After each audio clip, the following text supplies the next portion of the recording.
Hello my dear students, good morning, good evening या फिर good afternoon, जब भी मेरा ये वीडियो आप देख रहे हैं।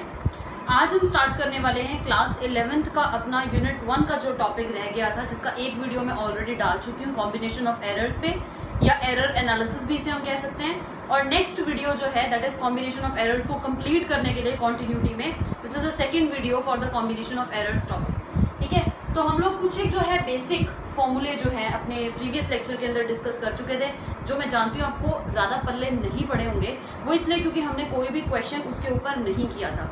तो फिर से हम अपने कॉम्बिनेशन ऑफ एरर के टॉपिक को रिवाइज करते हैं। ठीक है, अब इसमें जो वेरी फर्स्ट कैटेगरी है, टॉपिक का नाम मैं ऑलरेडी आपको बता चुकी हूँ, एरर एनालिसिस भी कह सकते हैं इसे हम। एरर एनालिसिस का पार्ट ही है, एक सब पार्ट है। और टॉपिक वाइज अगर हम बात करें, this is the new topic which is the combination of errors.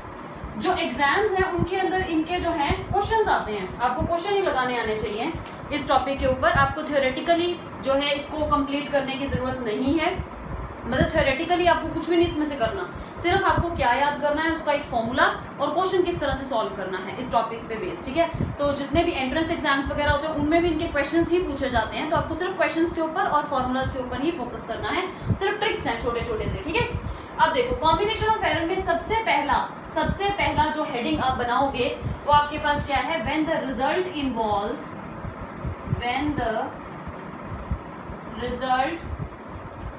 Involves, ठीक है, the sum of physical quantity. When the result involves sum of the physical quantity। एक बात तो बेटा ये याद करने वाली है कि जब भी हम फिजिक्स के अंदर बात करते हैं सम की, यानी एडिशन की और सब्सट्रैक्शन की, तो कभी भी एडिशन हो रहा है या सब्सट्रैक्शन हो रहा है वो सिर्फ सेम फिजिकल क्वांटिटीज का ही हो सकता है। जैसे आप अपने मास में मास ऐड कर सकते हो। ठीक है, मतलब आपका भार, अगर मैं बोलूं एक क्लास है उसमें 3 बच्चे हैं, एक का भार 10 किलो है, मान लो एक बच्चे का भार 10 किलो है, दूसरे बच्चे का भार 20 किलो है और तीसरे बच्चे का भार जो है वो कितना है, वेट कितना है, 30 किलो है।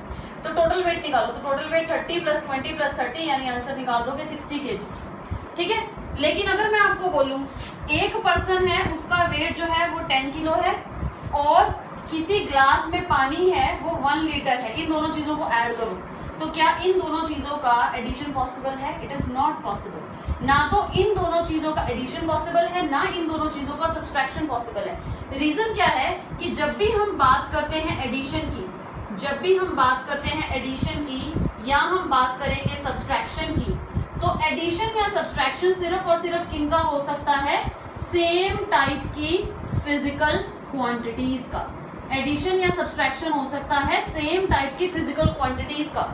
लेकिन मल्टीप्लिकेशन या डिवीजन, अगर मैं बात करूं मल्टीप्लिकेशन की या डिवीजन की, जैसे अगर फॉर एग्जांपल जैसे स्पीड का फॉर्मूला आप लिखते हो, या वेलोसिटी बोल लो या स्पीड बोल लो, वेलोसिटी का फॉर्मूला आप क्या लिखते हो? This is the distance divided by time. Velocity का फॉर्मूला ये लिखते हो, यानी यहाँ पे हमने कोई 2 डिफरेंट फिजिकल क्वांटिटीज को डिवाइड किया, क्योंकि डिस्टेंस जो है, डिस्टेंस का मतलब क्या होता है? Length. Physical quantity distance means length, और नीचे फिजिकल क्वांटिटी टाइम है।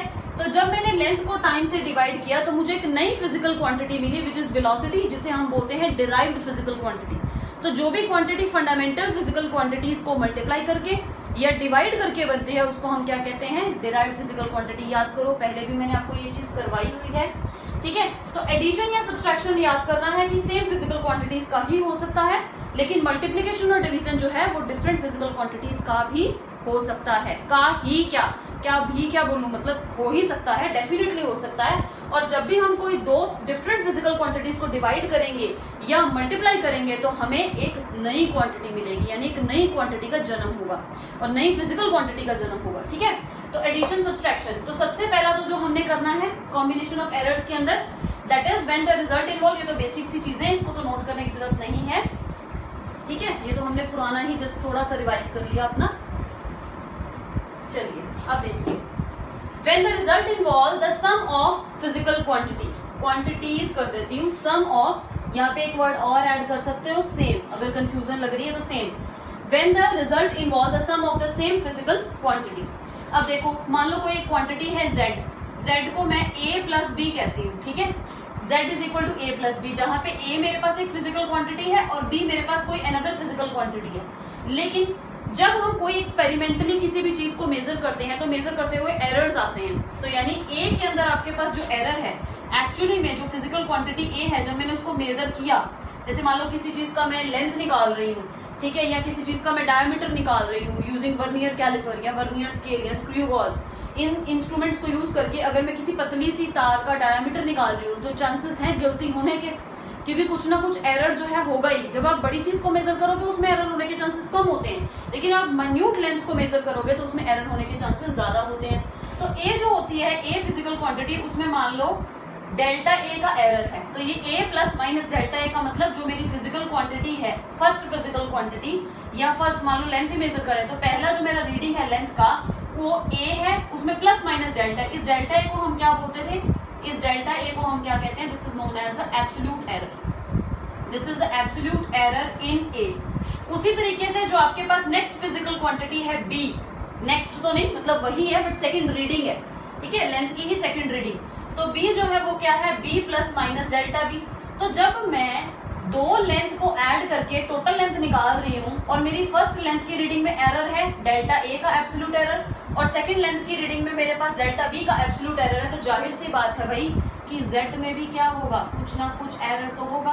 कौन सा एरर, एब्सोल्यूट। ये तो सिंपल सी बात है। अगर पहली रीडिंग में गलती कर रहे हो मेजर करने में, दूसरी रीडिंग में गलती कर रहे हो, तो जब दोनों को ऐड करोगे तो फिर गलती आएगी ही आएगी। तो यानी z में भी आपके पास कुछ ना कुछ एब्सोल्यूट एरर होगा, ठीक है।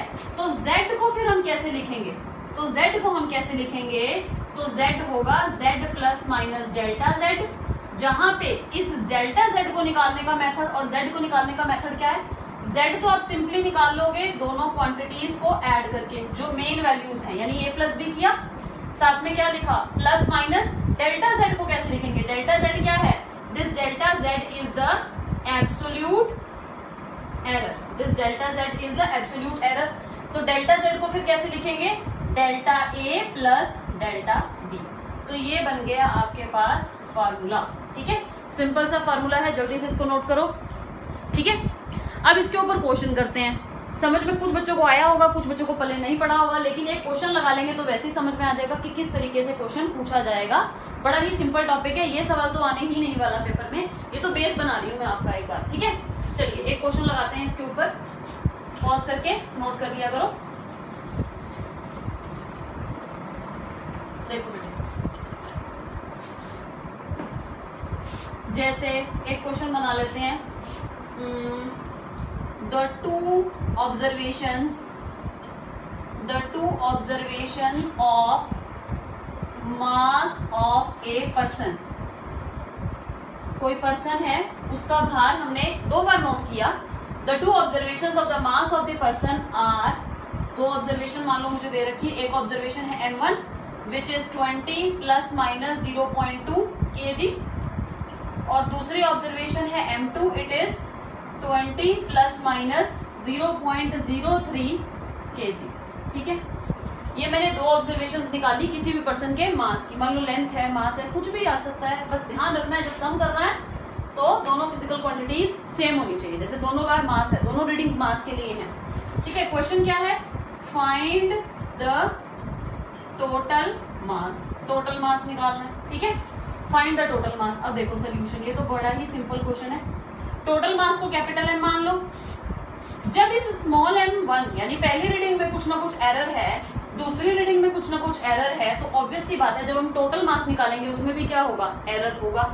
तो यानी जो टोटल मास है, इसको मैं ऐसे लिखूं, टोटल मास, तो टोटल मास क्या होगा, m plus minus delta m, ठीक है, जहां पे m क्या है, मेन वैल्यूज को ऐड करके मिलना है। मेन वैल्यूज क्या है, मास की पहली रीडिंग की मेन वैल्यू कितनी है 20, मास की दूसरी रीडिंग की मेन वैल्यू भी क्या है 20, ठीक, प्लस माइनस डेल्टा m का मतलब क्या होता है, एब्सोल्यूट एरर्स को ऐड करना, एब्सोल्यूट एरर ऐड करो।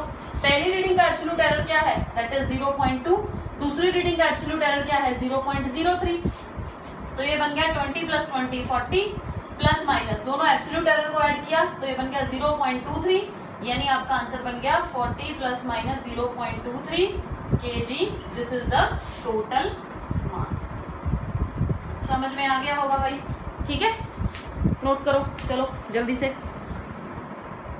ये तो बड़ा ही सिंपल सा क्वेश्चन था। तो हमने इस तरीके के क्वेश्चन करने हैं जब दो सेम फिजिकल क्वांटिटीज को ऐड करेंगे। दो सेम फिजिकल क्वांटिटी, लेंथ भी हो सकती है, वॉल्यूम भी हो सकता है, कुछ भी दे सकते हैं। That is a simple question, इसमें तो कुछ खास है ही नहीं। चलिए अब सेकंड कैटेगरी पे चलते हैं। ठीक है, सेकंड कैटेगरी, जैसे ये एडिशन कराया है इसी तरीके से सब्सट्रैक्शन भी हो सकता है। सब्सट्रैक्शन में बस ये ध्यान रखना है, एब्सोल्यूट एरर्स तो हमेशा ही क्या होंगे, ऐड ही होंगे। एब्सोल्यूट एरर्स को आप क्या कर सकते हो, माइनस नहीं करेंगे, उनको ऐड करेंगे। ठीक है, चलिए अब आगे चलते हैं प्रोडक्ट पे। ठीक है, अगला point that is the product. चलिए सेकंड में क्या है, when the result involves the product of two physical quantities. अब समझाया था जब प्रोडक्ट की बात हो रही हो या डिवीजन की बात हो रही हो तो फिजिकल क्वांटिटीज जो हैं वो डिफरेंट भी हो सकते हैं। ठीक है, प्रोडक्ट की बात हो रही हो तो दो डिफरेंट फिजिकल क्वांटिटीज का एडिशन भी हम कर सकते हैं। ज्यादातर हम दो डिफरेंट फिजिकल क्वांटिटीज का मल्टीप्लिकेशन ही करते हैं। एडिशन और सब्सट्रैक्शन में सेम होनी चाहिए। तो दूसरा पॉइंट लगाते हैं। ठीक है, व्हेन, हेडिंग बनाएं, when the result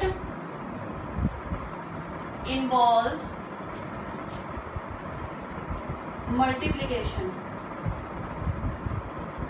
multiplication of two physical quantities, when the result involves the multiplication of two physical quantities। अब देखो इसमें, ठीक है, अब इसमें क्या है, मान लो z is equal to a into b दिया। ठीक है, z is equal to a into b, ये बोल दिया। अब मैं बोलती हूँ a के अंदर भी एरर है, a कोई पहली फिजिकल क्वांटिटी, b मेरी दूसरी फिजिकल क्वांटिटी, दोनों में एरर है। तो a क्या होगा, a plus minus delta a। ठीक है, और b क्या होगा, b plus minus delta b। जहाँ पे इस डेल्टा a का मतलब क्या है, एब्सोल्यूट एरर इन a, और डेल्टा b का मतलब क्या है, एब्सोल्यूट एरर इन b। तो अगर a की पहली रीडिंग में यानी पहली फिजिकल क्वांटिटी में कुछ ना कुछ एरर है, दूसरी फिजिकल क्वांटिटी में कुछ ना कुछ एरर है, तो जब इन दोनों को प्रोडक्ट करके मैं कोई नई फिजिकल क्वांटिटी बनाऊंगी तो उसमें भी क्या होगा, एरर होगा ही होगा।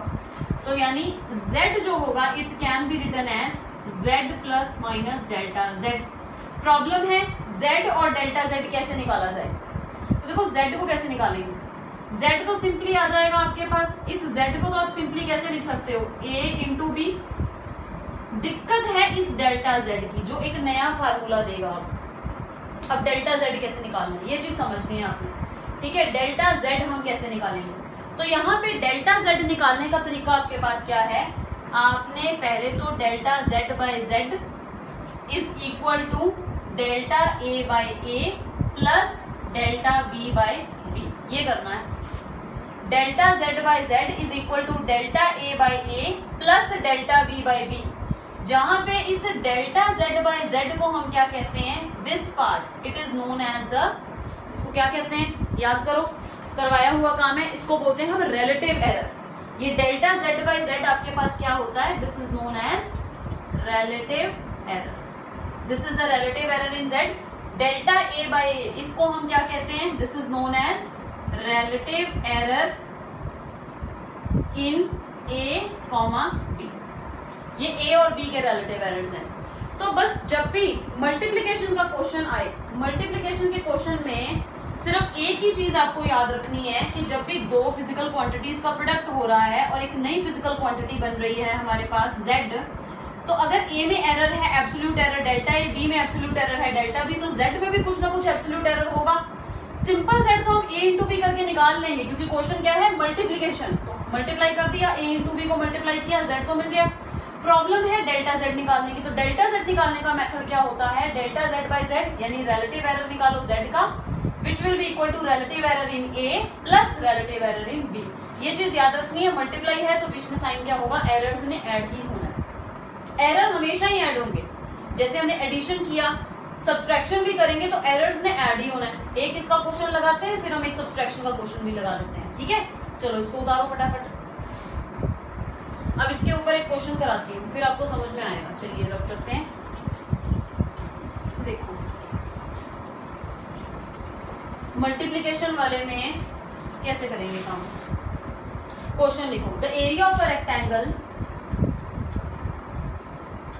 The area of a rectangle whose length is equal to, find लिखो, find the area of a rectangle whose length is equal to, length दे रखी है 200 प्लस माइनस 5 मीटर, ठीक है, और ब्रेड्थ की वैल्यू कुछ भी मान लो, ब्रेड्थ की वैल्यू चलो मान लेते हैं 50 प्लस माइनस 2, कुछ भी मान लो, आपको क्वेश्चन समझना है हमें तो, ठीक है। लेंथ की वैल्यू दे रखी है और ब्रेड्थ की वैल्यू भी दे रखी है।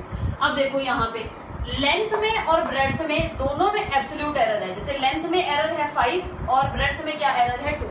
सबसे पहले पहचान करनी है आपको कि क्या चीज आपको दे रखी है। देखो सोल्यूशन, ठीक है, सबसे पहले लेंथ आपको क्या दे रखी है, लेंथ दे रखी है 200 प्लस माइनस 5 मीटर, ठीक है, ऐसा यूनिट में। इसका मतलब क्या है, मेन वैल्यू को L ले लो, यानी L की वैल्यू क्या दे रखी है 200, और डेल्टा एल का मतलब क्या है, absolute error in the length, वो कितना दे रखा है, दैट इज 5 यूनिट्स। तो कॉमन सी बात है, यूनिट्स तो है ही है मीटर। इतना समझ में आया, क्योंकि L plus minus delta L length ऐसे लिखी जाएगी।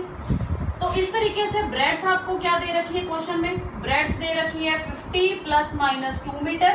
इसका मतलब क्या है, ब्रेड्थ की वैल्यू कितनी है 50 मीटर, और डेल्टा बी यानी absolute error in the breadth, यानी एब्सोल्यूट एरर वो कितना दे रखा है 2 मीटर। पहले तो ये आपको पता होना चाहिए delta L, delta B, L B, इनकी क्या वैल्यूज हैं। नहीं पता होंगे तो क्वेश्चन सारा ही गड़बड़ हो जाएगा, ठीक है।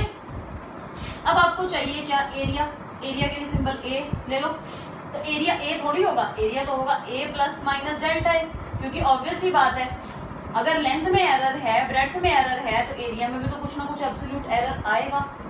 ए निकालने में कोई प्रॉब्लम नहीं होने वाली, क्योंकि ए सिंपली हम कैसे निकाल सकते हैं, a is equal to L into B करेंगे।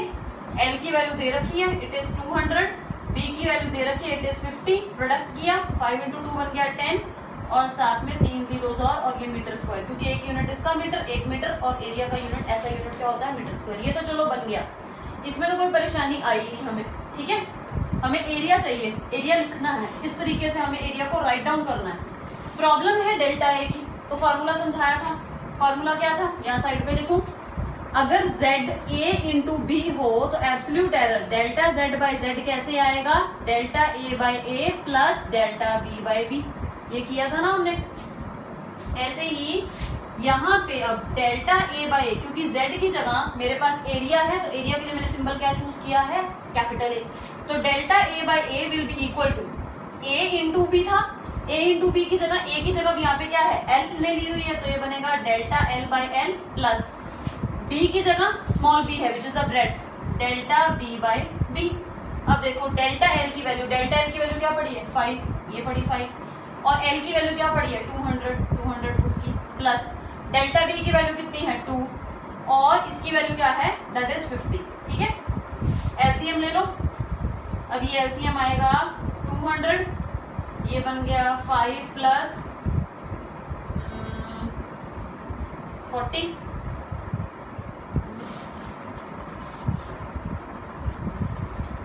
8, ये बन गया 13/200, ठीक है,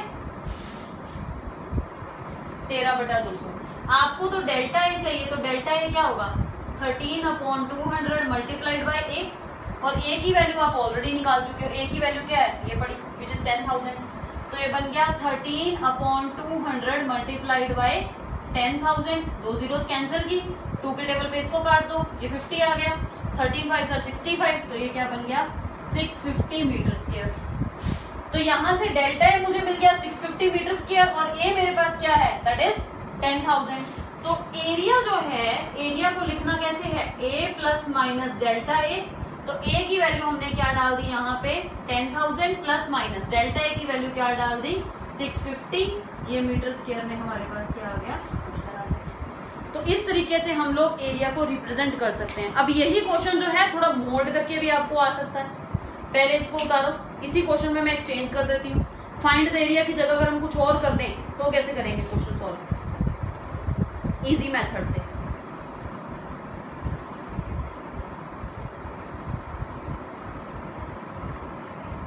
चलिए हो गया नोट।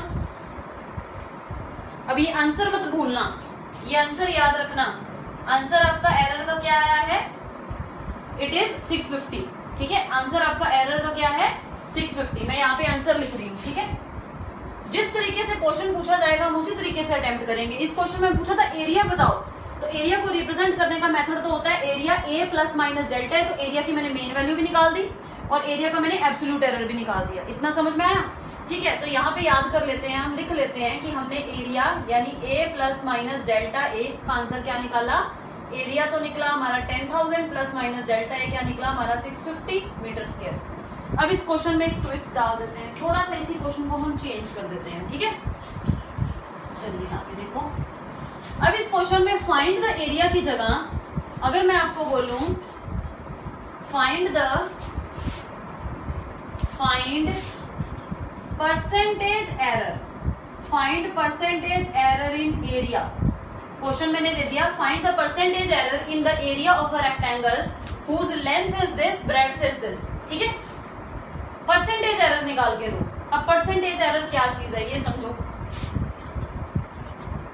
अब परसेंटेज एरर हम कैसे निकालेंगे, देखो भाई एरिया हमें पता है, एरिया आपके पास किसके बराबर होता है, लेंथ इंटू ब्रेड्थ होता है ना।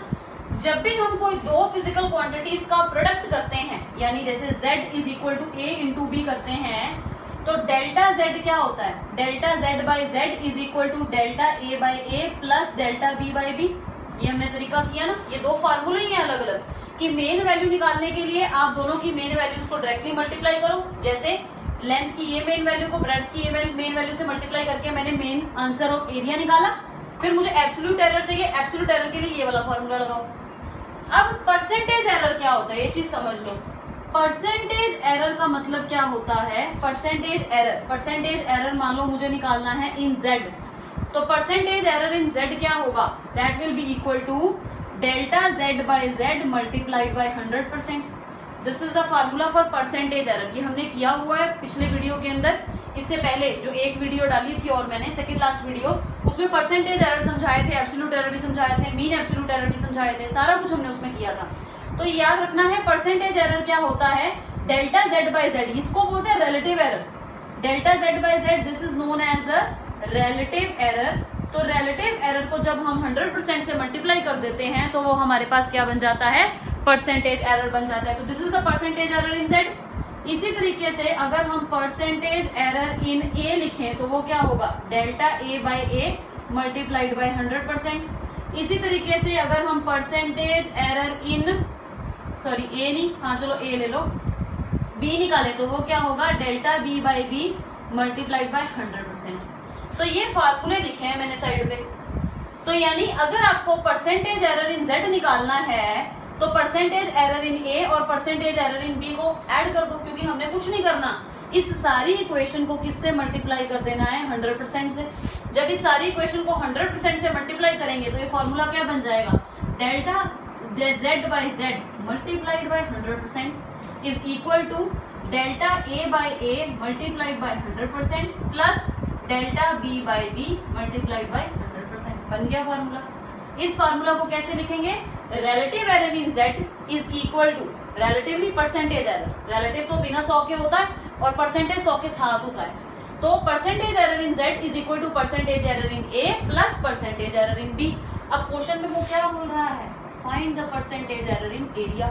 तो सिंपल सी बात है, तो percentage error in area, area क्योंकि एरिया किसको रिप्लेस कर रहा है, z को रिप्लेस कर रहा है, तो percentage error in area is equal to percentage error in length plus percentage error in breadth. ये मैंने कहां से उठाया, यहीं से तो उठाया। ये फॉर्मूला नया बना के दे दिया ना कि जब भी कोई नई फिजिकल क्वांटिटी दो फिजिकल क्वांटिटीज को प्रोडक्ट करके बनती है तो percentage error in the new physical quantity, जो कि इस क्वेश्चन में एरिया है, will be equal to the percentage error in first, जिसको मल्टीप्लाई कर रहे हैं, जो कि लेंथ है, plus percentage error in the second, जो कि क्या है, ब्रेड्थ है। तो बन गया फॉर्मूला।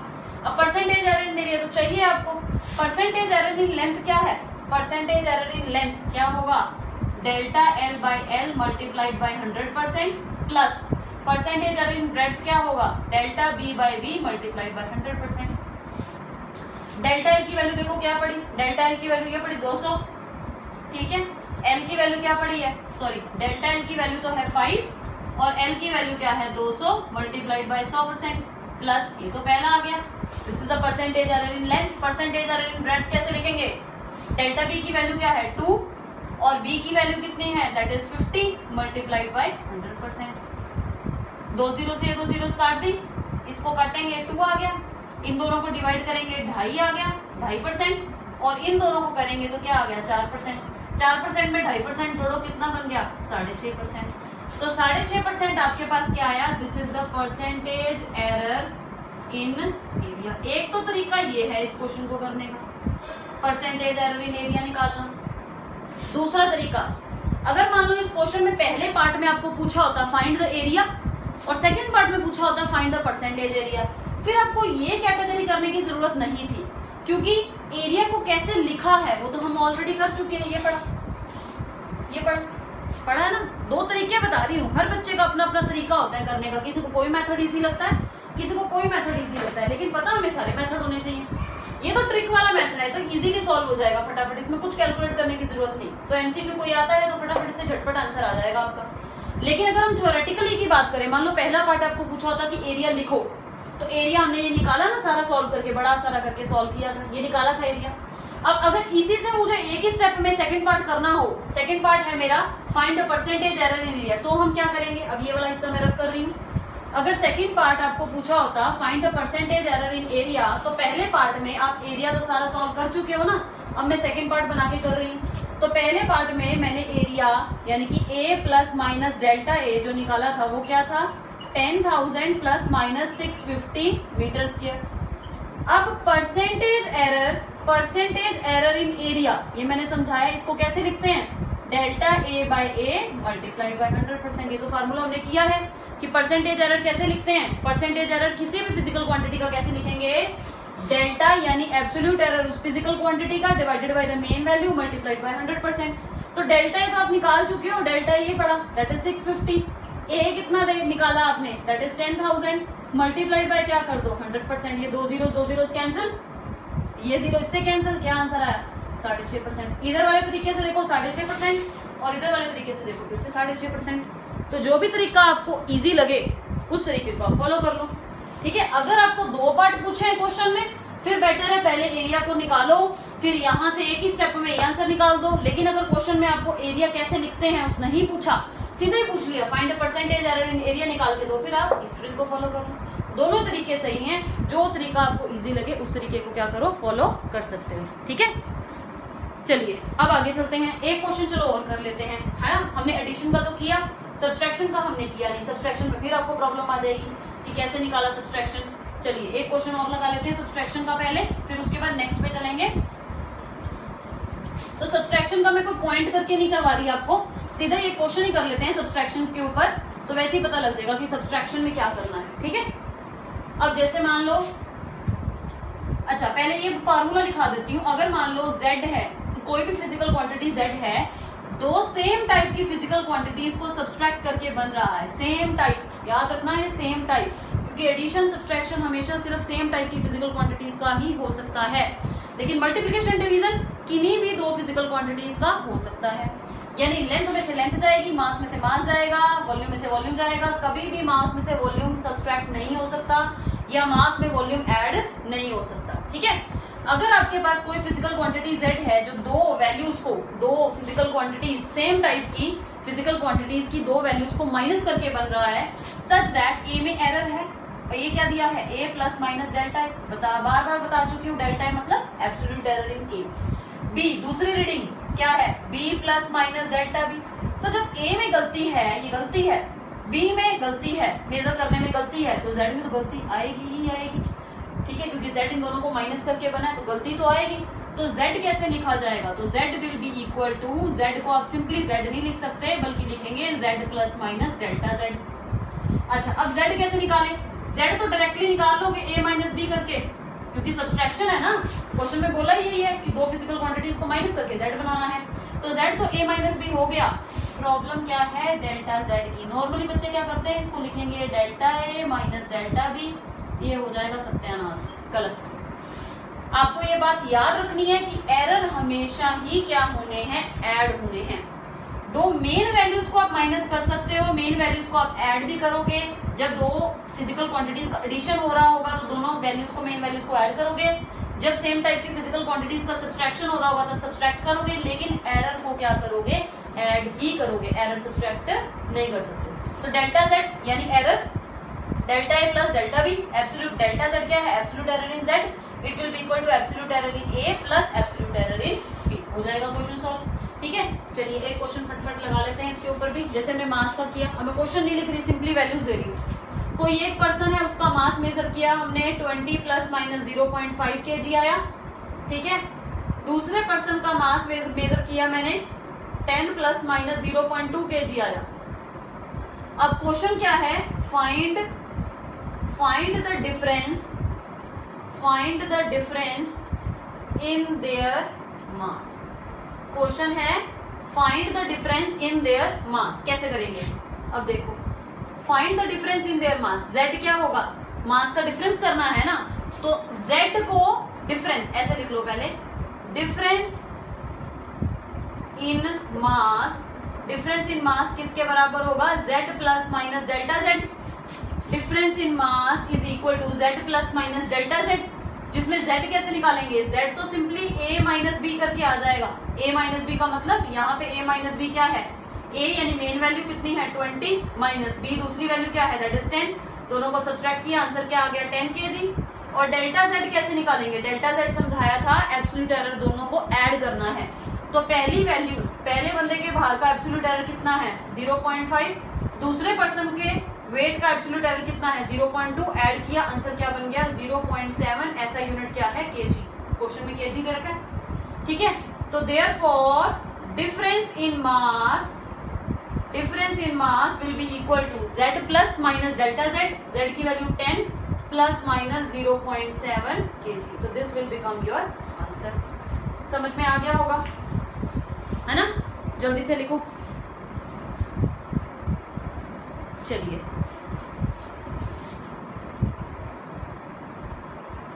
आगे हमने करना है डिवाइड का क्वेश्चन, लेकिन हो जाएगी वीडियो बहुत ज्यादा लंबी, तो अभी के लिए इतना ही करते हैं। जो डिवीजन है और एक पावर का, दो टॉपिक मतलब 2 पॉइंट्स और इसी टॉपिक के, ठीक है, वो और करवाने हैं, वो हम कवर अप करेंगे नेक्स्ट वीडियो में। और साथ ही में कर लेंगे उसके कुछ एक न्यूमेरिकल एनालिसिस के ऊपर बेस्ड एनसीईआरटी के कुछ एक प्रॉब्लम्स जो फ्रीक्वेंटली बोर्ड एग्जाम्स में, बोर्ड क्या कह रही हूँ, फ्रीक्वेंटली पूछे जाते हैं आपके फाइनल एग्जाम्स के अंदर।